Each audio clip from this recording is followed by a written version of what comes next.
بسم اللہ الرحمن الرحیم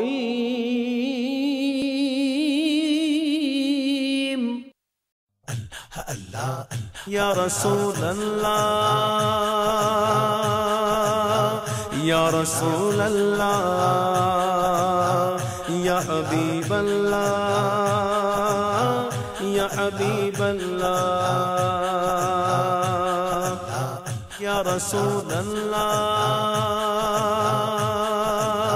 یا رسول اللہ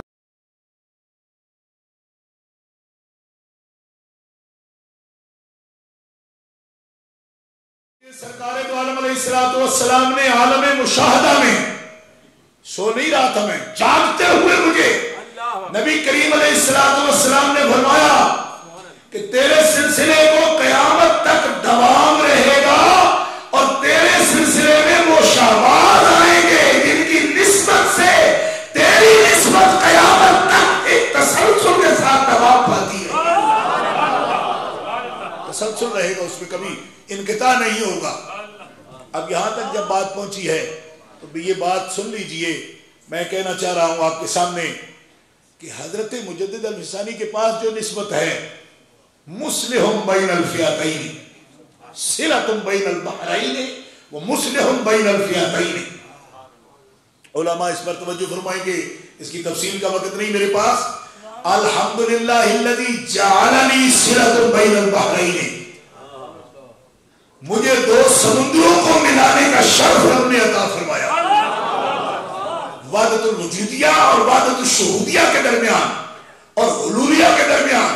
حلولیہ کو سمندر نہیں کہا لیکن وحدت الوجودیہ اور وحدت الشہودیہ کو سمندر کہا مجدد پاک نے۔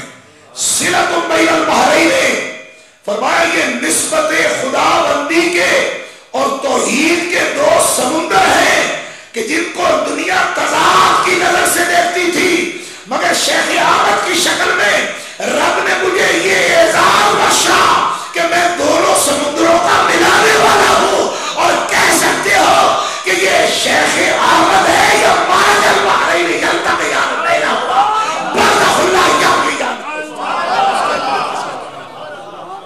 دونوں سمندروں کو ملانے والا ہوں۔ صلۃ بین البحرین، آپ وحدت الشہودیہ میں ابن عربی کے مقابل نہیں ہیں، بلکہ ابن عربی کی فکر کو اور شیخ بہاؤالدین نقشبند کی فکر کو تطبیق دینے والے ہیں، اور اس کے درمیان سے حلولیہ کو نکال کر پھینکنے والے ہیں جو تجسیم کے قائل تھے، جو خدا کی توحید کے ساتھ تنزیہ کے منکر ہو کر تجسیم کے قائل تھے۔ فرمایا یہ مقام غلط ہے، میں صلۃ بین البحرین ہوں کہ جسم کا بھی قائل نہیں ہوں اور ایک ہونے کا بھی قائل نہیں ہوں، ایک دیکھنے کا قائل ہوں۔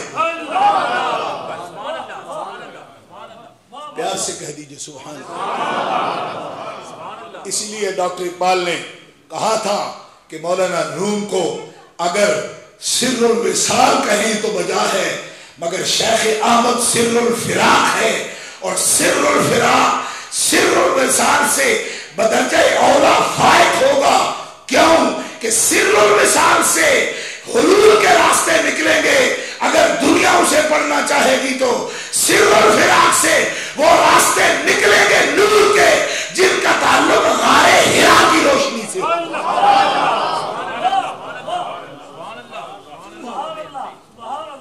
اب میں جس مقام تک بات آ گئی ہے، نماز کا وقت بھی قریب ہے، ہو چکا، میں یہ کہنا چاہتا ہوں کہ حضور مجدد الفسانی رحمت اللہ علیہ نے حضرت خواجہ ادریس سامانی سے جو یہ فرمایا کہ میرے خلفاء کی صورت میں یہ نسبت جو خواجگان بخارا سے آئی ہے اور جس کا قلم لگایا ہے حضرت خواجہ باقی باللہ نے وہ زندہ رہے گی، تو ہم اس پر شاہد ہیں اور گواہی دیتے ہیں اس بات کی مسجد میں کہ وہ خلفاء جن پر مجدد الفسانی کی نظر تھی کہ میری نسبت کو زندہ رکھیں گے، ان کی اگر ایک صف ہو تو صف کا امام حضرت خواجہ قاسم صاحب مولوی۔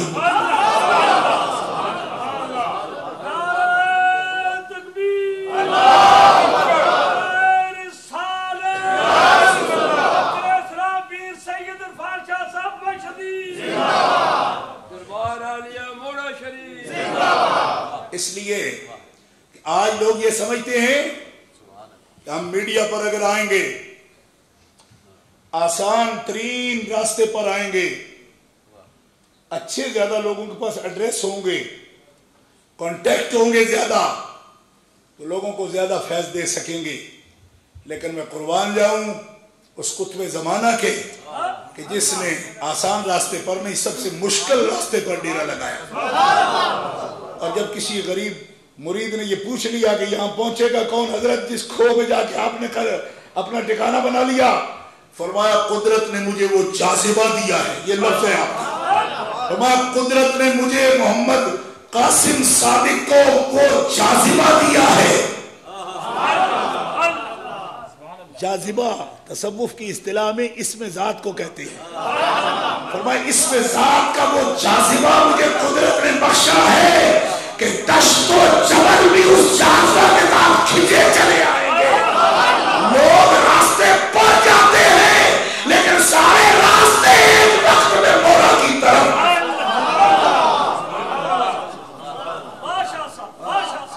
اور دنیا نے یہ دیکھ لیا, ہم نے بھی دیکھا. آج وہ دنیا میں بظاہر موجود نہیں ہے, لیکن آج جب ہم یہ تبصرہ کر رہے ہیں تو کیا یہ حقیقت آپ کو نظر نہیں آتی؟ کیوں کہ وہ سسٹم اور ہے. ٹی وی کا سسٹم تو سکائی سے چلتا ہے نا, اور سیٹلائٹ سے چلتا ہے.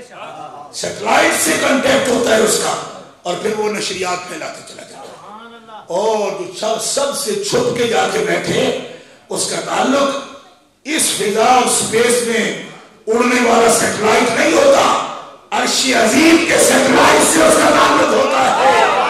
اور اس کی لہریں صرف آنکھوں کو دکھائی نہیں دیتی, دل کی آنکھیں بھی اسے دیکھتی. اور وہ جاذبہ ایسا ہے کہ الحمدللہ دشت و جبل پکار رہے ہیں. ذکر خدا کا جاذبہ انہوں نے منتقل کیا ہے. اور اس دعوت میں بے شمار اولیاء کرام نقشبند ہیں. میرے حضور دادا پردادا ہمارے مرشد حضرت میاں شیر محمد شرک پوری اعلیٰ حضرت شیر ربانی, وہ بھی اس نسبت کے امین ہیں. حضرت خواجہ فقیر محمد چورائی رحمۃ اللہ علیہ وہ بھی اس نسبت کے امین ہیں. مگر حضرت خواجہ قاسم صادق مولوی رحمۃ اللہ تعالی علیہ, آپ کا امتیاز یہ ہے کہ نسبت نقشبندی میں جتنا مجاہدہ اور جتنی ریاضت اور اس کے اندر جتنا تحمل اور جتنا اس کے اندر, اس پر میں جو لفظ بولوں گا میں اس کو کم سے تو تعبیر نہیں کر سکتا, لیکن جتنی شرائط کے ساتھ لوگوں نے فیضان کو تقسیم کیا. حضرت خواجہ محمد صادق نے حضرت خواجہ محمد قاسم صادق زاہد موڑوی رحمۃ اللہ تعالی علیہ, آپ نے اس کے اندر تجدیدی کارنامہ یہ انجام دیا, ان شرائط کو اتنا ہی آسان کر دیا. ایک آدمی نے مجھے یہ بات بتائی کہ حضرت پیر میرے علی شاہ صاحب رحمۃ اللہ تعالی علیہ اعلیٰ حضرت گولڑوی سلسلہ چشت اہل بہشت کے تاجدار ہیں. اپنے وقت میں تبصرہ کیا کہ خواجہ صاحب موڑا شریف والے تو چاہیں اس طرح خلافت عام کرتے ہیں کہ چاہیں کسی بیل کو بھی خلافت دے دیں, بیل کو بھی خلافت دے ڈالیں. یہ حضرت پیر صاحب قبلہ گوڑا شریف والی سرکار نے یہ تبصرہ فرمایا. حضرت خواجہ صاحب کو کسی نے جا کے سنایا کہ حضرت پیر صاحب یہ فرماتے ہیں کہ موڑا شریف والے حضرت تو چاہے تو کسی بیل کو خلیفہ بنا دے. تو ہنسے آپ اور فرمایا سید صاحب نے جو بات کی, میرے رب کو قدرت ہے کہ میرے ہاتھ سے یہ بھی کر دکھائے. کیوں کہ فقیر میں اپنے مشاہدہ کی نظر سے یہ دیکھ رہا ہوں کہ اگر میں کسی بیل پر بھی یہ امانت تفویض کروں گا تو اس کے رواں سے بھی ذکر خدا جاری کر دوں. اب انداز دیکھیے اس بات کا کہ حضرت نے اسی بات سے کس انداز میں اس کو بیان فرمایا. اور جس ولی میں یہ طاقت ہوتی ہے نا وہ توجہ اتحادی کا مالک ہوتا ہے. یہ طاقت جسے خدا بخشے, اور ولی تو ہوتا ہی متصرف ہے. داتا صاحب فرماتے ہیں ولی نہ کہو اس کو جس کو متصرف نہ کہو, کیونکہ ولی کا معنی ہی متصرف ہے. یہ کشف الماجوز شریف میں لکھا ہوا ہے. فرماتے پہلے ولی کہو پھر یہ کہو, کر کچھ نہیں سکتا ایسا بولنا ہی نہ کرو. یا ولی نہ کہو یا متصرف مانو. آج جن کے عرس میں آپ تشریف فرما ہیں وہ متصرف ہیں اور عرش الہی پر جانے والوں سے ان کا یہ ربط ہے، کیونکہ یہ ساری طاقتیں اور یہ سارا تصرف اور یہ سارا جاذبہ نصیب اسی کو ہوتا ہے جو شیخ فنا فی الرسول ہوتا ہے، کیونکہ منزل یہی ہے، آپ ان کے تعلق والے ہیں تو آپ فنا فی الشیخ کی منزل ہے آپ کے لیے، اور وہ شیخ کے لیے فنا فی الرسول کی منزل ہے، اور فنا فی الرسول جب کوئی ہوتا ہے تو وہی باقی باللہ بنتا ہے، کیوں؟ اس کو ہی بقا کی شان نصیب ہوتی ہے۔ آج ان کے شہزادے یا تشریف فرمائے ہیں اور پوری دنیا میں مجھے اس بات پر اللہ کے فضل و کرم سے بہت ہی انبساط ہے، خوشی ہے۔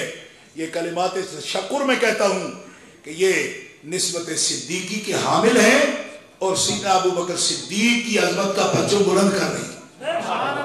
امریکہ میں، کینیڈا میں ڈاکٹر صاحب ایک بڑی آواز ہے اس وقت الحمدللہ، اور قدرت نے ان کو کئی زبانوں پر عبور بخشا ہے اور علم کی دولت سے مالا مال کیا ہے، اور حضرت قبلہ بڑے حضرت جو تشریف فرما ہیں ان کے اندر جو قوت فیصلہ ہے مجھے اس پر فخر ہے، کیونکہ دو ٹوک لہجے میں بات کرنا اس وقت فقیر جب بھی کلمہ حق بلند کرنے لگتے ہیں تو اکثر کی زبانیں لڑکھڑانے لگتی ہیں، کبھی وہ اپنے بڑوں کو دیکھتے ہیں اور کبھی وہ مریدوں کا منہ دیکھتے ہیں، پھر دیکھنے کے بعد بیان کرتے ہیں کہ ہمیں کہنا کیا ہے، لیکن پیر جان زیب میں یہ بات رب نے رکھی ہے کہ وہ سب سے پہلے اپنے اکابر کی عظمت دیکھتے ہیں اور سچائی کو اپنے بڑوں کے طریقے پر بیان کر دیتے ہیں، کوئی راضی ہو یا نہ راضی۔